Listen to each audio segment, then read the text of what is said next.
Yes, ladies and gentlemen, we're switching up the attire. Over the weekend, I went to the Huntsman down in good old London town, Savile Row, walked in and I was like, look, I need some flavor. I was presented by a beautiful young lady and she says to me, would you like me to measure you? I was like, wouldn't you like to do that, bad boy? She said, legs open, arms open, and she started to measure me up and we came out with this nice little number. Nice little shirt.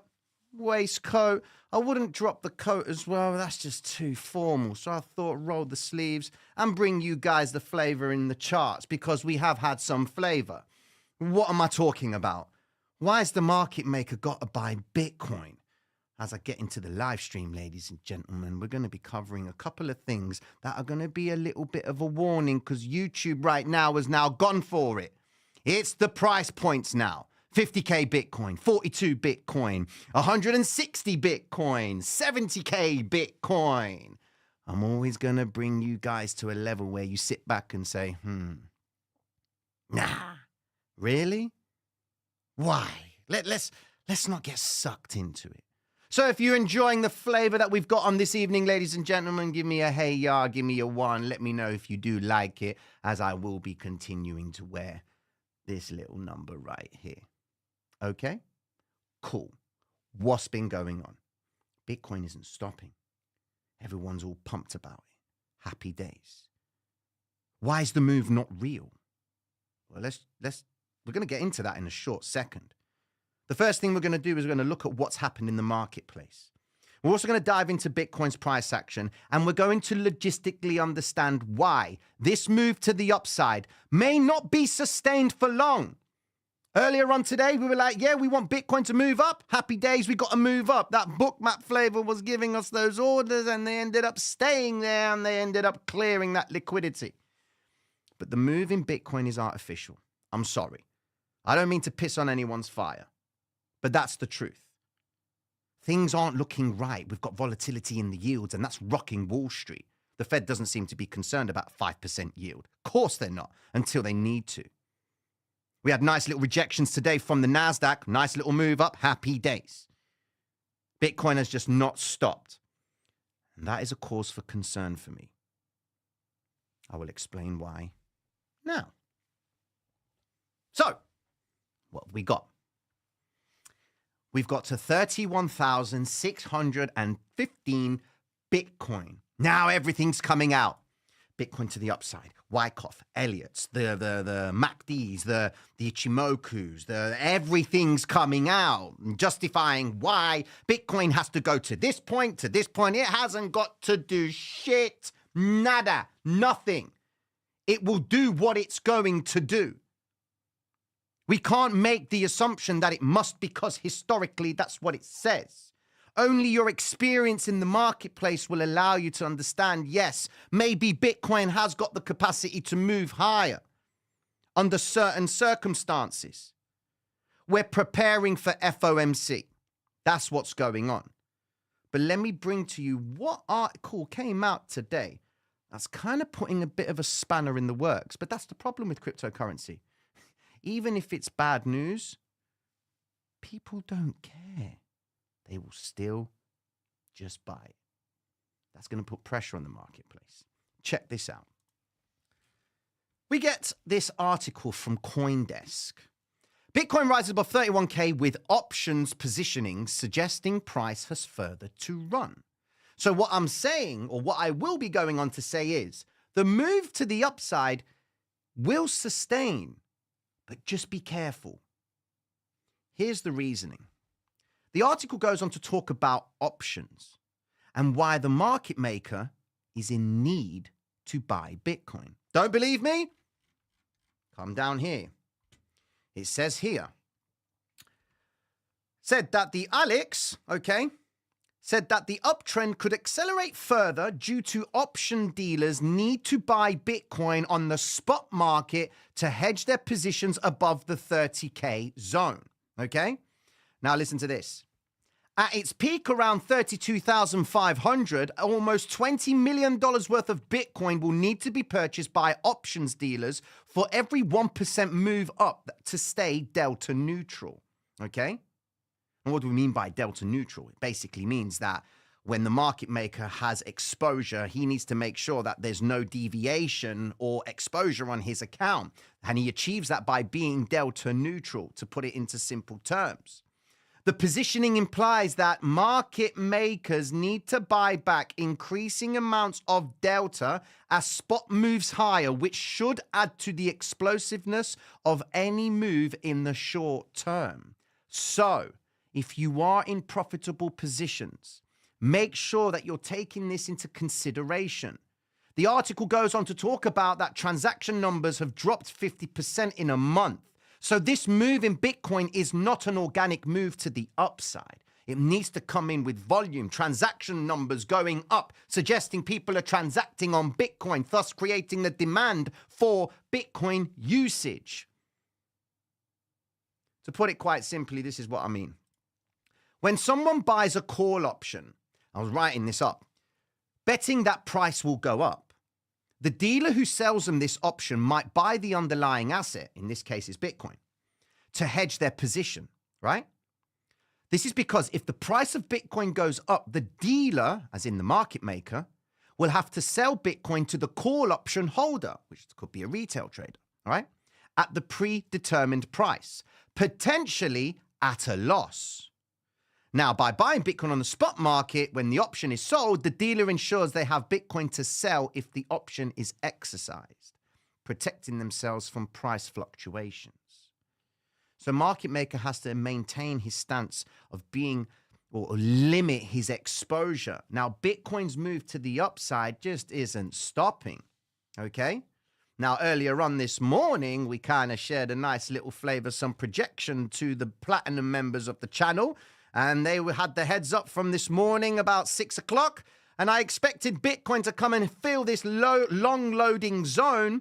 And we only got a little bit of a retrace, but we always have to assume what could Bitcoin do before it gets to our desired zone.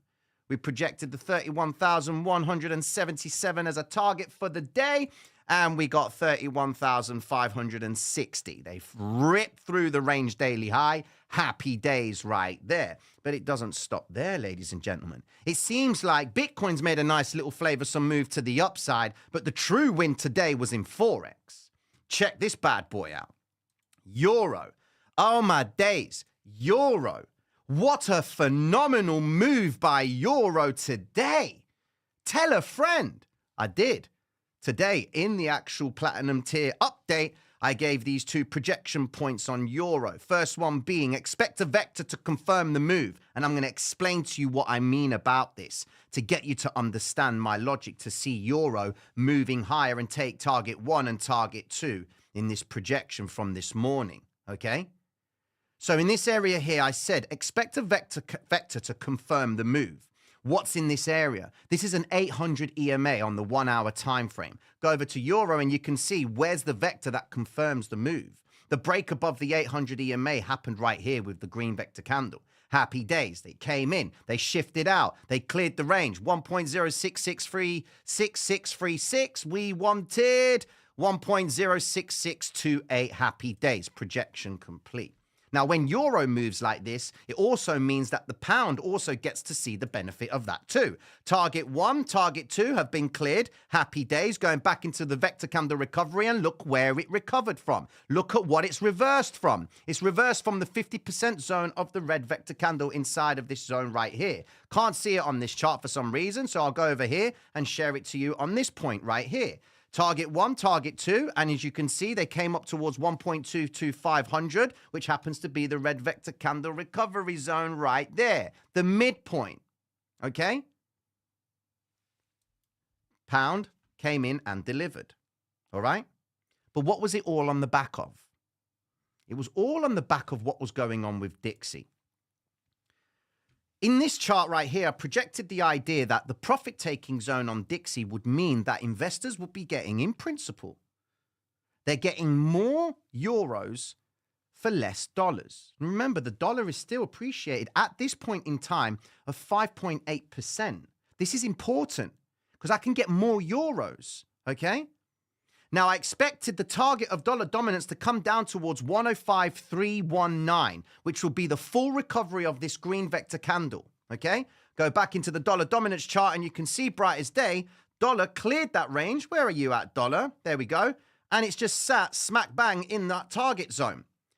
When you understand what dollar could be preparing for, you're obviously going to be setting yourself up for a move in assets against the US dollar. Dollar up, assets down. Dollar down, assets up. But what was the clue? The failure of the green vector candle that came into play right here could not surpass the 50 EMA. That gave me the clue that this move is a load of BS on the dollar right here. They were getting ready to roll price. That's what led me to lead into the conviction that they'll be coming down. Profit-taking zone right here would be on assets like euro and pound. If they weren't done with euro, I would expect euro to move down, dollar to move up towards this range to then see it come back down again. But what they did was they contained it in this zone and then fully fledged came down and ripped the target zone. Happy days to those guys. It didn't stop there, ladies and gentlemen. We also had, after the live, we had the projection of NASDAQ, where we were expecting NASDAQ to come and make another attempt towards the daily low, to rip the daily low before 3 o'clock. And I stipulated, don't do anything until 3 o'clock because that's when they would have achieved the move to the downside or the upside where they initiate the manipulative play. We would expect them to come back up into the VWAP, which is what they did over here.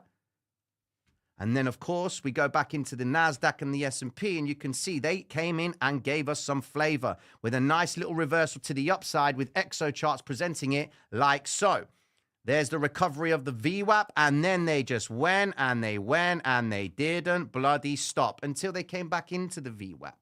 These are the sort of things that happen every single day, and it's all about the timing of when they do it. All right? Now, with that being said, what are we going to do about Bitcoin? Because Bitcoin has made the move up. And if this logic of what they're saying about the market makers right here having to achieve delta neutral, it means that Bitcoin still has more room to climb up. What's the first thing we need to be mindful of with Bitcoin's move higher? If we're going to work on the 1 hour time frame, those of you that are in day trades or still holding on to swing trades, pay attention to the 5 and 13 EMA. I'm simplifying it for you because you can look at Bitcoin in various other ways. You can start looking at it from Wyckoffs, from Elliott's to MACDs to market ciphers to whatever it is you want to look at it from. Okay? Ultimately, you've had volatility hit the charts. So we've got deviation away from the norm. Now we've got to understand what would need to happen to us to make us believe that Bitcoin is done at this point. And if this market maker principle with the options market is going to come into fruition, how far will they go? Okay? So go back into the charts and let's look at what we were speaking about earlier on. Look at the liquidity on the Bookmap right here. We wanted to see if they were going to come back down, sweep, to then try and make the reversal back up as long as the liquidity remained. Okay? We go into the Bookmap and you can see that they come and cleared that range. They've taken it. But they're not done just yet because the liquidity is still building up. That is consistent with this story right here. They're not ready for it. They're not ready to drop it. Now, if we go into the week itself, we can see what could actually lead to a drop in Bitcoin. All right? Well, let's just look at what's going on in the marketplace. All right? Hamas frees 2 elderly women in latest Gaza hostage release. You've got Google Maps disabling live traffic data in Israel, Gaza at military request. All right? You've also got Polkadot blockchain developer to eliminate about 30% of staff. The bonds are sending a warning signal to Washington, but they're not doing anything about it. Ackman, gross abandoned bearish bond view with yields bouncing off at 5%. This is what everyone is looking at right now, okay? When you've got Bitcoin moving up, especially on the daily, it's hard not to think, oh my days, Bitcoin's getting ready to blow up. Yes, Bitcoin looks like it's on its way to clear some liquidity. We look left and we can see that we're heading very, very close to a 32,400 zone, which happens to be the 32,500 region where it says at its peak around 32,500, almost $20 million of Bitcoin will need to be purchased by options dealers. Okay? So they've got to load up at this point, which would mean that if Bitcoin can sustain this move higher, then we've got red vector candle recovery points right here on the daily, which are singing a song and dance. Look at that. That takes us to 34,000, ladies and gentlemen. Now, Bitcoin has done a great job of staying inside of this zone, and they're about to break out from this, okay? So all the head and shoulders players right here are thinking maybe this might not be the move. But then what if it's the head and shoulders play right here? There's the left shoulder, there's the head, and then this is the right shoulder. A little bit of obscured head and shoulders if they're basing it on that. But they're looking at this one thinking that this could be the head and shoulders play for Bitcoin to come back down again. Fine. If we're of the impression Bitcoin is going to come back down again, the first thing that you are all going to do right now is once this candlestick finishes. Now, I don't think Bitcoin in the next 3 hours or 2.5 hours or so is going to bring a lot of volatility, all right? I think it's going to stay in this range just for a little longer, all right? You want to take the midpoint of this candlestick, and you just need to make sure you're paying attention to the 0.5 zone, which is 30,863. Going into the high block itself, look at how close we are. We are narrowly missing $63 billion worth of short liquidations at 31,200. We've narrowly missed that range. Have we actually taken it? No, we've actually taken that liquidity. Sorry, I haven't updated my high block. Bear with me a second, ladies and gentlemen. Talking wet there. They cleared that liquidity. Now we have got, no, it looks like it hasn't come into play. Hold on. Oh, yes, they have. Right. So they're gunning for the 31,500 with $42 billion worth of short liquidations. As we go up higher at 31,800, we got another 56. If I run the chart yet again and we have a closer look, we've got the following. We have 31,853 billion. Then at 32,100, we got $147 billion worth of shorts. So $200 billion worth of short liquidations are present in the chart. Okay. And we can see that's the next nearest point of liquidity for Bitcoin. Now, let's just go and have a look at this chart right here. Where are my guys buying and selling? All right. And the guys that I'm talking about are our lovely retail traders. Here we go. So where's the logic? Right, so we have got 37 million that have gone long at 31,745. We've also got 67 million at 31,748. And those guys have been liquidated, okay? We've got liquidations at 93 million at 31,447. We've got some more liquidations again at 100x at 31,315. And the list bloody goes on and on. That same $93 million worth of liquidations for the longs is on 25x, right now 50x at 31,114. We go even further down and you can see at 30,475, the 25x traders will be liquidated in that 93 million at 30,479. So you can see the difference between the traders that have got the ability to sit tight and let Bitcoin retrace, load up and see the continuation higher. But then you've got the retail trader that isn't taking the money off the table after the initial pump. But then again, if he's going long at 31,748, he in principle would have seen probably about $125 move in Bitcoin. I ain't going to do nothing for him, you know, unless he's going down with some crazy ass leverage and stupid amount of margin with 100x. He's going to have to cover some fees and get at least a $300-400 move in Bitcoin. He hasn't had that success just yet. The blue vector candle is coming into play right now, which suggests that in the next 2 hours and 41 minutes, we could get a little bit of a recovery. Now, will the recovery be all the way? No. That would have to lead to a catastrophic event in Bitcoin to completely wipe out the day's gains. All right? The midpoint is where you really want to be paying attention to, because the logic would say that that is where we would assume they're going to start getting the party started. Look left. You see the violet vector candle. Yes, I'm talking in hindsight, but what I can tell you is the market has a good memory. Where they previously started to load up longs from in that point, we would then assume that in that same zone right here, when Bitcoin started to move higher, it would be the point where market maker is loading up his shorts. He'll see price move up to come back down and close his shorts from that initial point, where he's able to then start building shorts again from that point to initiate a move higher, to then sell from the highest point to bring it back down again. Okay? If you take the midpoint of the vector recovery of that violet vector candle right there, look at how it marries up exactly towards that 50% point of the vector candle on the blue vector. There's a reason why it's marrying up so close, because it's the point of interest. These candlesticks didn't become vectors straight away. It was a progressive thing. They started to sell off, okay? And then they came in with the full-fledged move to the downside, and then there was the result of that. Same principle right here. So if you are in longs, pay attention to the 1 hour time frame, 5 and 13 EMA. Pay close attention to it. If you see breakdowns on the 5 and 13 EMA, okay, then you've got yourself a valid move. Remember what I said to you guys earlier on. Wait for the close of the candlestick below the 5 and 13 EMA. Wait and see what happens. Look at what they did. Where was it? It was this candlestick right here, 2 o'clock. I said, wait 26 minutes and you'll have a good understanding of where you are with that candlestick. Bang, they came low and they brought it straight back up. So that meant that the traders that were in longs were still effectively making money. They had no reason to sell. Okay?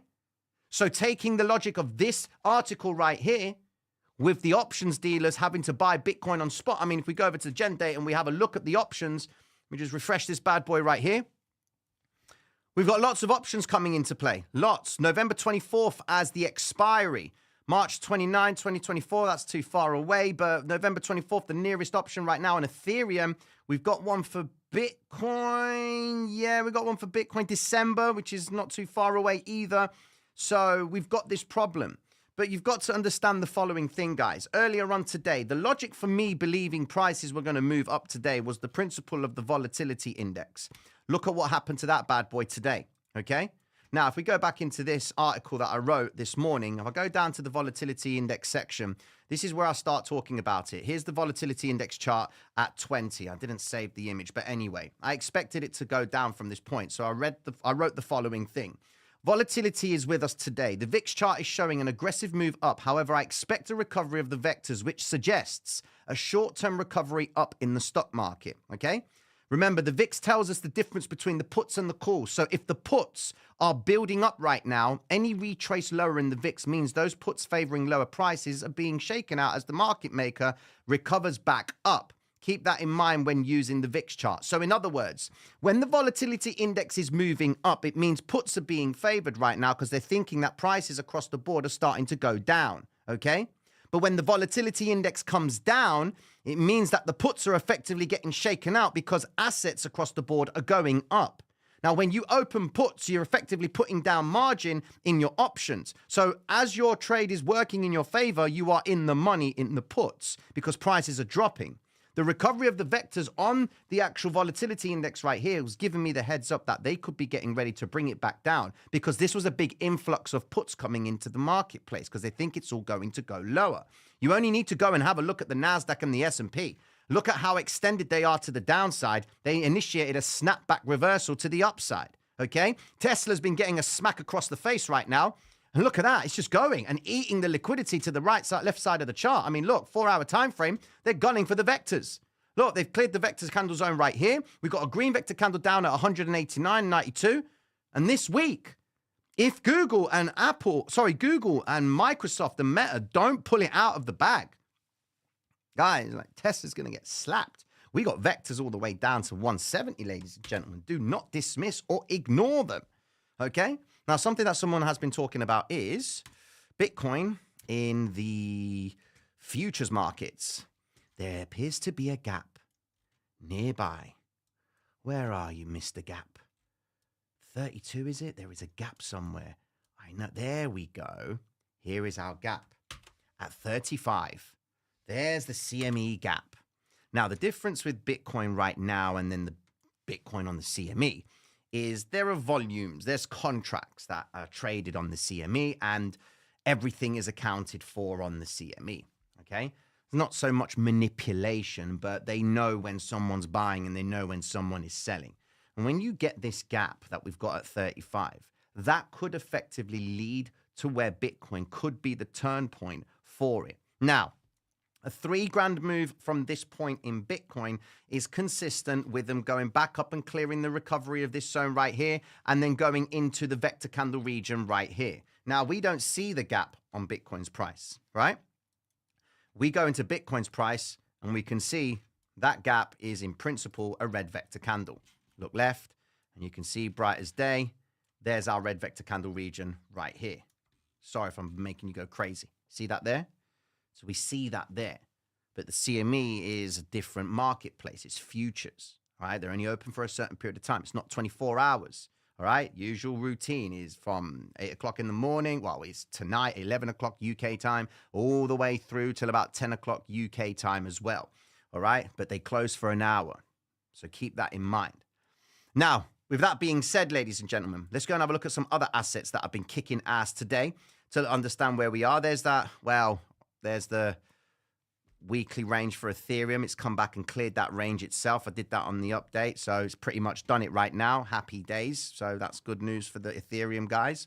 Let's go into XRP, continuing its nice little move to the upside, going into the previous wicks, as you can see. But XRP has got a lot of work to get in if it's going to try and clear that 0.54%, 54 cents region. Solana, a lot of people have been chatting wet about Solana, and she has done the flavor. She come back into the vectors, had another vector candle down at the lows that they didn't clear, but happy days. We look left, and now they've come back into the wick right there that we highlighted. Happy days if you manage to exploit Solana. But guys, it's an altcoin. It could be prone to a nice little reversal, and this week in the marketplace, we are getting news announcements. So USD flash PMI is coming out tomorrow. So again, be very careful with this play.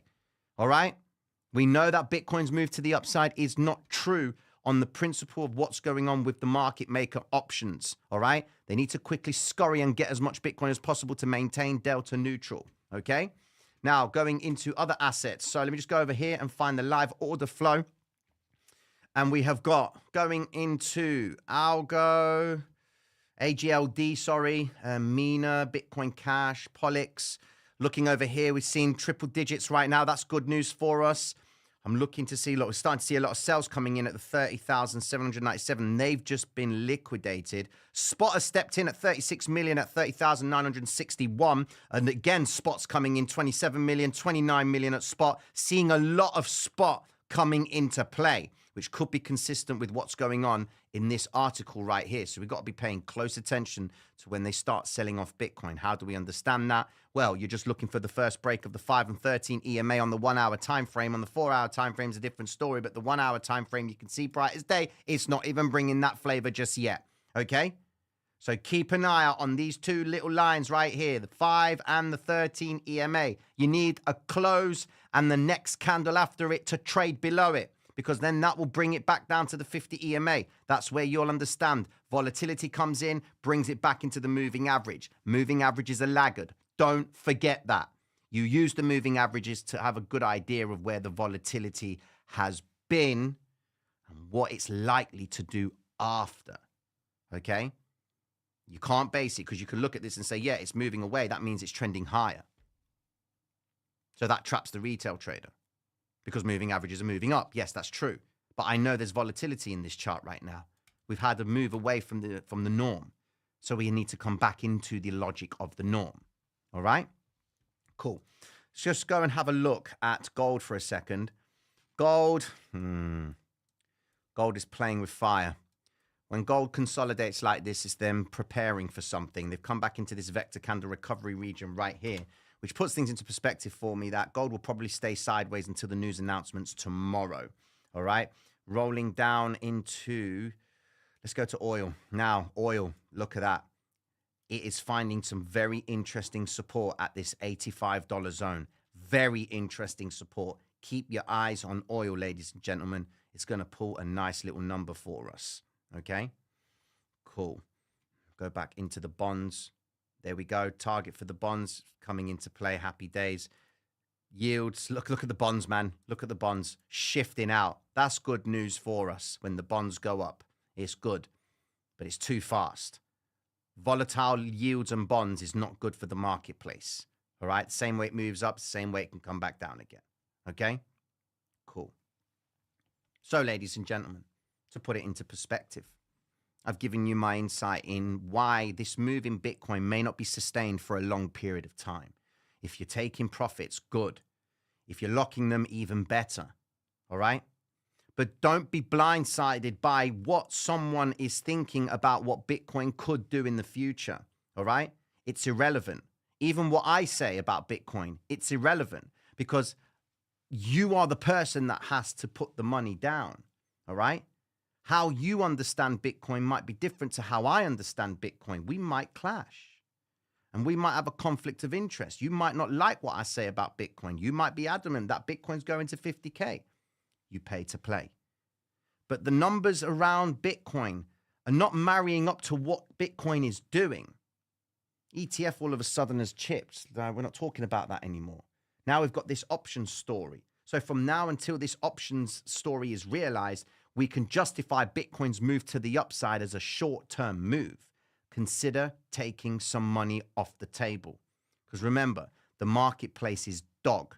We've got yields and bonds all over the place. There's a lot of uncertainty, and we're going into heavyweights releasing earnings. If those earnings miss, we're going to have ourselves a bit of a problem in the marketplace. Remember, Bitcoin's moved up today.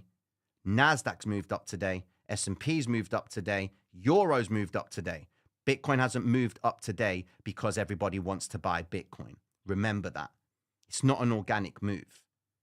So just think about that. Yes, the halving is close. Yes, Morgan Stanley said that this is now, the crypto winter is out of the way. Fine. As long as Bitcoin can stay within 26 and 32, then we are good, whatever the marketplace throws at us. But just have that in the back of your minds. Ladies and gentlemen, if you are new to the channel and you do like the outfit, mad love and respect. I've got a couple of more I've got for you tomorrow. What a guy. Mad love. Peace.